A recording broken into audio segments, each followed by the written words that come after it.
Well, I have a message for these protesters. When the tyrants of Tehran, who hang gays from cranes and murder women for not covering their hair, are praising, promoting, and funding you, you have officially become Iran's useful idiots.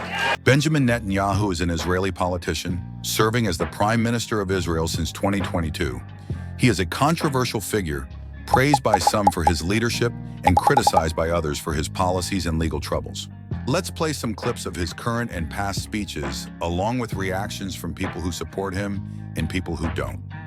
Many anti-Israel protesters, many choose to stand with evil. They stand with Hamas. They stand with rapists and murderers. They stand with people who came into the kibbutzim, into a home. The parents hid the children, the two babies, in the attic, in a secret attic. They murder the families, the parents. They find the secret latch to the hidden attic, and then they murder the babies. These protesters stand with them. They should be ashamed of themselves.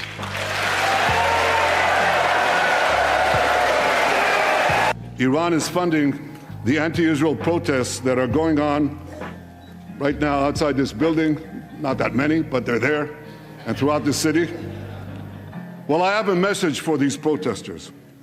When the tyrants of Tehran, who hang gays from cranes and murder women for not covering their hair, are praising, promoting, and funding you, you have officially become Iran's useful idiots. Some of these protesters hold up signs proclaiming gays for Gaza. They might as well hold up signs saying chickens for KFC. So not only he is a prime minister, but he is also a comedian. But who am I to judge? Let's check out some responses to the speech. Let's start with a supporting response, followed by a non-supporting response. So there's a couple things that Netanyahu said I think he's absolutely right. Number one, the 7th happened. It happened, it was horrible, and it was disgusting, and it was a weird, global response to it that unfolded, but it was horrifying. And he's pointing out that if you're going to be protesting, it is a hell of a lot different to be protesting and saying, hey, Palestine needs a state. These people need a home.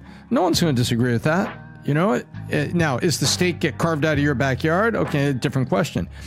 And so you can be compassionate about people and the strife and the situation they're in. Says, but at the same time, you can objectively condemn, the people that are supporting Hamas, who perpetrated this terrible thing. And so the other side of it is, you got to be careful what you support, because what you support also reflects on what you don't support. And what you don't support is going to make an implied reflection of what you support. And so I thought in those clips that we just saw, Netanyahu was making a very good and very precise point. Why was Benjamin Netanyahu at Congress to do what?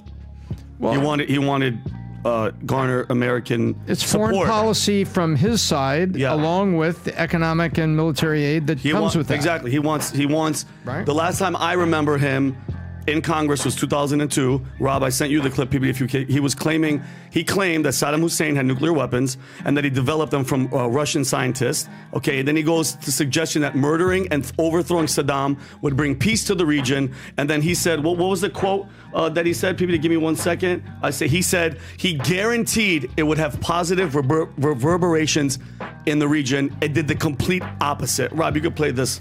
I guarantee you that it will have enormous positive reverberations on the region. Killing Saddam Hussein. And I think that people sitting right next door in Iran, young people, and many others will say, the time of such regimes, of such despots, is gone.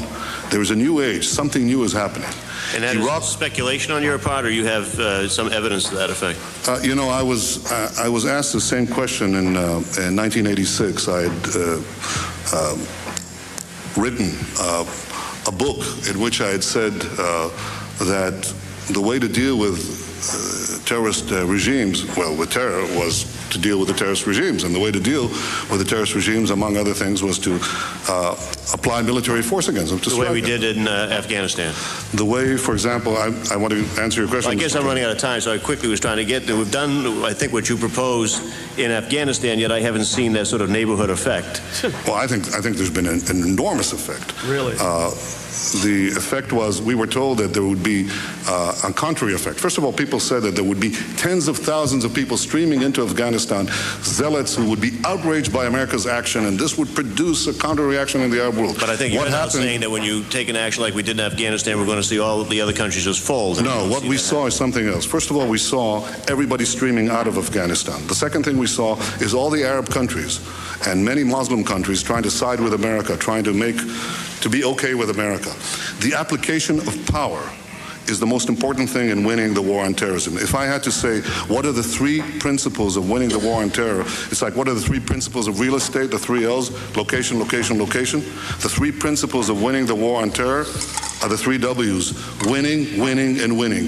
The more victories you amass, the easier the next victory becomes. Yeah, the first victory in Afghanistan. I mean, but think about Pep. So he guaranteed, that guarantee didn't fall through. I mean, it completely fell through. Afghanistan, still a mess. Everybody understands terrorism is wrong. Everybody understands that what Hamas did was wrong. Who funded them and who pays for all that, that's a whole different story.